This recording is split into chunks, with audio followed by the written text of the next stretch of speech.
If there's three things I learned while watching this movie, I will say it is this. One, always make sure you know what the fuck is in your coffee. Two, make sure you trust no one at all. And three, make sure you look underneath the floorboards. That is right, them shits could be deadly. Now, once you see the film, you'll actually know what I mean. But until then, stay tuned for my non-spoiler review. Let's hit it in 3, 2, 1.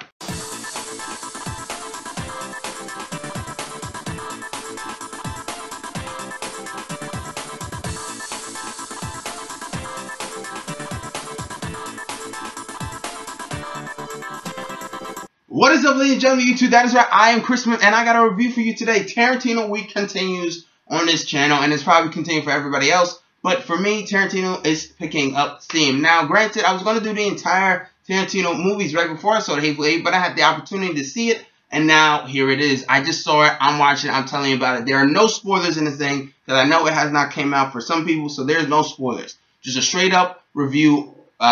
As bluntly as I can make it, right? So if you don't know the plot of The Hateful Eight, it is about John Ruth slash Hangman slash Bounty Hunter, or whatever you want to call it. He's going to hang Daisy Domergue in Red Rock, which is the city they go to, or town. On his way, he meets a couple of strangers, and then coincidentally, there's a blizzard which actually derails their destination. Therefore, he has to take shelter inside of this place among these strangers. And then that's where paranoia and mystery ensue. Now, I'm not going to go beyond that. That is the basic story. You've seen it in the trailers. There it is. Now, here we go. Let's talk about this right now. Now, the performance in this thing is great. Everybody's fantastic in this movie. Now, this is, to me, what a ensemble piece is supposed to be. You know, an ensemble piece. If you have an ensemble piece and anybody is really weak, it can almost kind of dampen the movie, unfortunately. Because I watched Black Mass.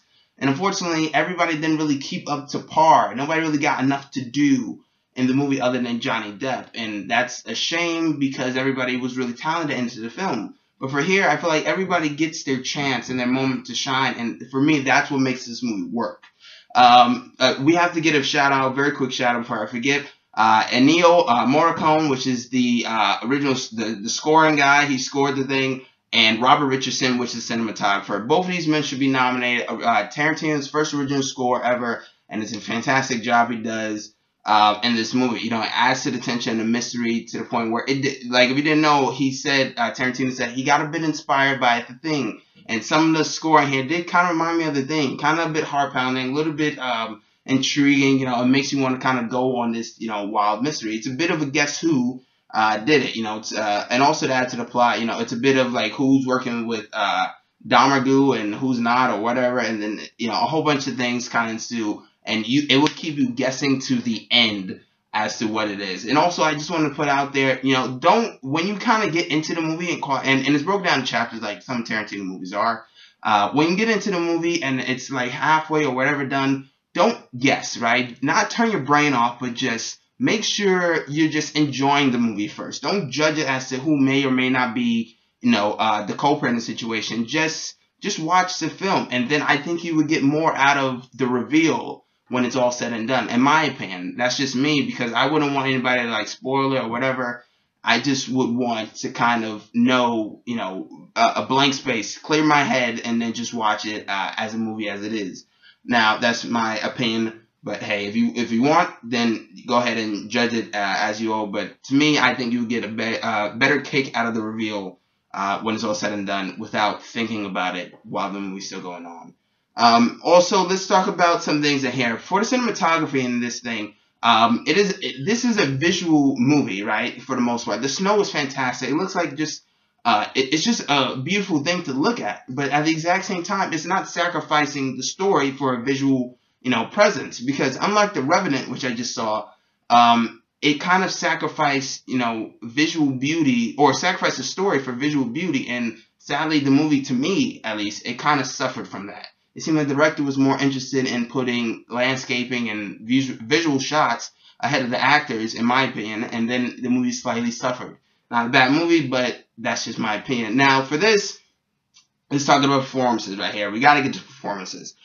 Jennifer Jason Leigh, she coming back. She is knocking these things out of the park. At first, for Daisy Domergue, I was a little bit annoyed with her, but then there's a scene in here which just turns it around, and she knocks it out the park. I'm getting a little bit mind boggled because I was about to reveal something, but I had to just like knock myself out and not reveal anything. But she's fantastic. She turns it around. She was a little annoying at first, but then there's this scene between her and Kurt Russell, and it's fantastic and whatnot. The physical comedy between Kurt Russell and Jennifer Jason Leigh is fantastic. You know, they're chained together for pretty much the entire movie, and then when it's all said and done, you know, you see their physical interactions with, you know, he's throwing stuff at her, he's hitting her and whatnot, she's getting broken teeth, and it works, you know. Another thing that, not a performance, but the thing is, you know, there's a scene with a broken door, hammering and nails. It's just funny to hear everybody kind of like bickering and bantering across it.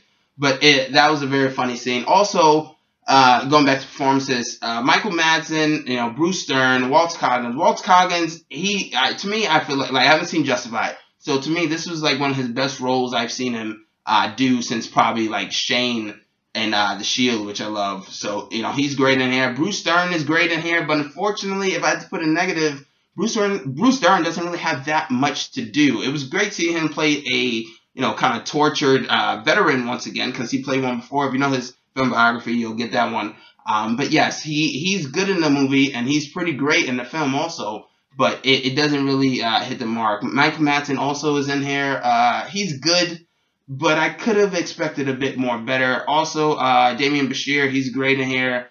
Tim Roth. Now, Tim Roth is fantastic with his accent. He's funny. He has a cool lines. Now, if you didn't know, I believe his part was originally made for Christoph Waltz. And you can kind of see, if Christoph Waltz was in here, he probably would have taken this thing even more higher than Tim Roth would. Now, that's not taking anything from Tim Roth. He's fantastic, and he knocks it out the park.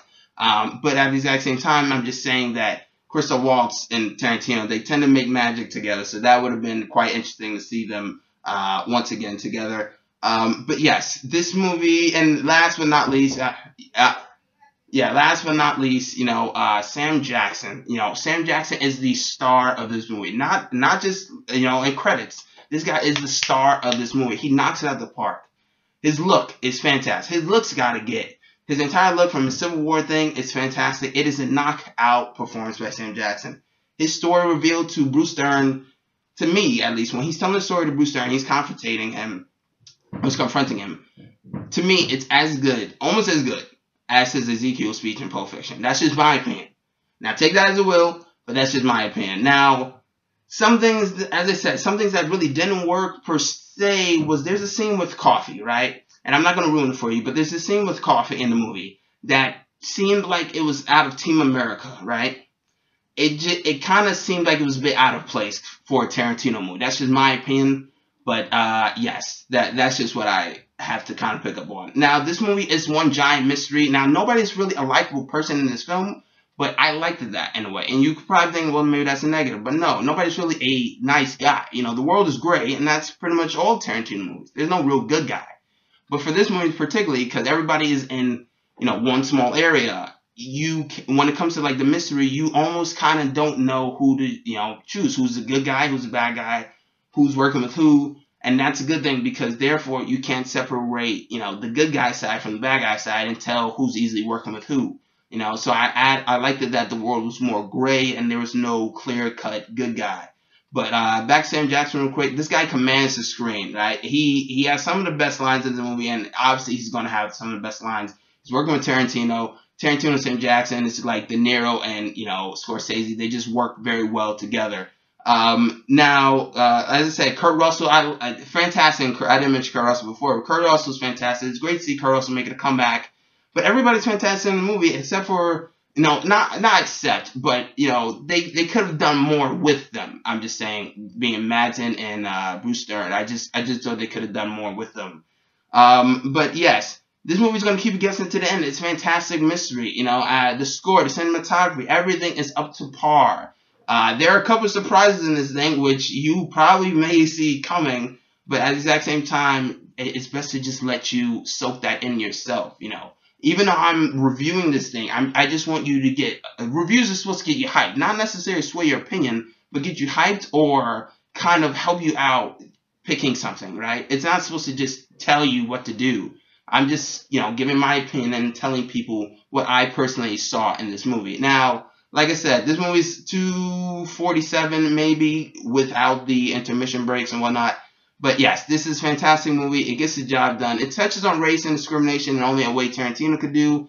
I usually like, because he's been doing it recently, I like when Tarantino kind of takes history and kind of meshes it his own way. To me, it's kind of fun to see it, but that's just me. I personally enjoyed it. Like I said, there's a lot of things. It will keep you guessing, right? And that's all I can really keep on saying without spoiling it. Go see The Hateful Eight when it comes out for Christmas. You want to see Point Break and you want to see Hateful Eight. Yeah, that's what I thought. Go see The Hateful Eight. Stop with your 7th time watching Star Wars. Go see Hateful Eight. It's fantastic. If it's playing in your area, go run it. I don't care if you gotta drive, right? I don't care if you gotta drive, hike, and fucking snow. You go see The Hateful Eight. I feel like you won't be terribly disappointed. You may not like it as much as others. How does it rank up to other films? I'm not necessarily sure yet. We'll be ranking them at the end of the week. But I will say that this is definitely a good enough movie to see in theaters. The 70mm, as I mentioned that, it makes you see everything pretty much just, it's like a wider widescreen. It's like if anything's in a shot, you could almost see it. Back, whatever. It's fantastic to look at. Yes, that is my review of The Hateful Eight. Go see it. Like I said, hike, hitchhike, fly, swim, whatever you can. Go see this movie. I feel like you won't be disappointed. If I had to put this in a rating, I'd say it's a solid 9. Except for a couple of weak performances and maybe that one scene with the coffee that seemed a little bit out of place. I felt like there was nothing there. Mystery, paranoia, intrigue, interesting characters. I like smaller stories. It makes you know the characters a bit more better. But that's my review. I'm Chris Smith. Comment, subscribe, like. I'm signing out.